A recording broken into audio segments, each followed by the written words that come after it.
Mapagpalang araw mga ka-viewers at supporters. Pera ni Carla dito pala napupunta sa pinapagawa nilang bangka na pangkabuhayan ng kanyang tatay. Yan po ang video na pag-uusapan natin ngayon mga ka-viewers. At bago po tayo magsimula sa video na ito ay gusto ko lamang shoutout ang ating mga minamahal na mga viewers at supporters. Ito pala ang pinapagawa nila bagong bangka na gagamitin ng tatay ni Carla sa pangingisda. At wag po muna skip ang video na ito para malaman ang nilalaman nito. Pera na nalikom ni Carla sa kanyang debo ay dito pala napupunta. Grabe pa siguro talaga si Carla sa pera, sinigurafo talaga nito na may mapupundar sila sa pera na kanyang nalikom. Para talaga ito sa kanyang pamilya, ginagamit niya ito sa ikabubuti ng kanyang pamilya. Kuya Rab bumilib dito sa ginawa ni Carla, at napahanga ni Carla si Kuya Rab dahil dito sa pinapagawa na bangka para sa kanyang tatay. At dahil malaki na rin ang kanyang nagastos dito dahil pinasadya nila ito na bangka, ay malaki-laki na rin ang materials na nagastos nila dito.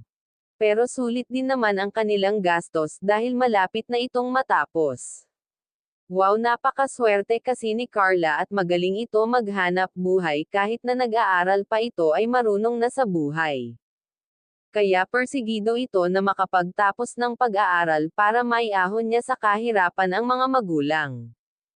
Ito talaga ang nagpaluha sa lahat. Kaya ito talaga ang hamatak sa views at talagang tagas sa puso ang mga sinabi ni Carla at ramdam natin ang mga sinasabi nito galing sa puso.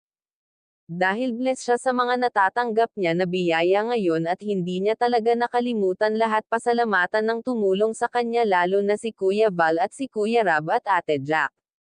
Kung hindi dahil sa kanila ay hindi sila maging successful ang pamumuhay ngayon dahil hindi na sila tulad ng dati.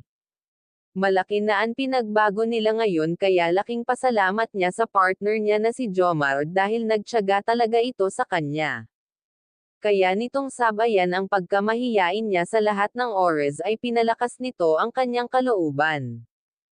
At dahil marami ang nagmamahal at humahanga sa taglay niyang ganda, at sa galing nito, at ngayon ay marami ang biyaya na dumarating sa kanya at nakakatulong na rin siya sa kanyang pamilya, at mahal nila kung ano ang meron siya ngayon, at wag nga po pala natin kalilimutan suportahan ang ama ng ating kalingap na si Val Santos Matubang, at hanggang dito na lamang ang ating mixing reaction. Again, maraming salamat sa panonood.